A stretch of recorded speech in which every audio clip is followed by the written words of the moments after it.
Hello Mzansi, welcome to Asikhulume with Pro. I hope you stay, I hope you fall in love, and I hope you definitely hit that subscribe button.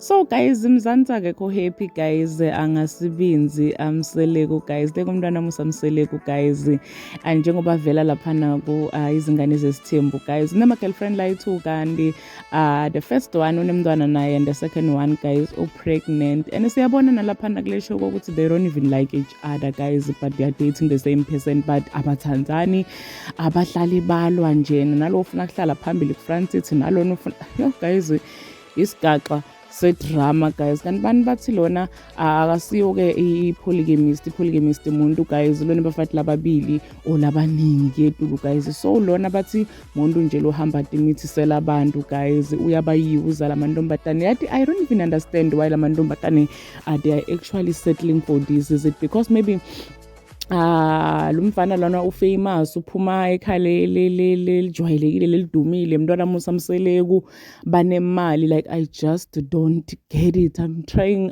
ukuhlanganisa ama-puzzle but still njengengqondweni yami this whole thing doesn't make sense. Please subscribe, share this video, comment your thoughts down in the comment section. I'll see you next time. Goodbye.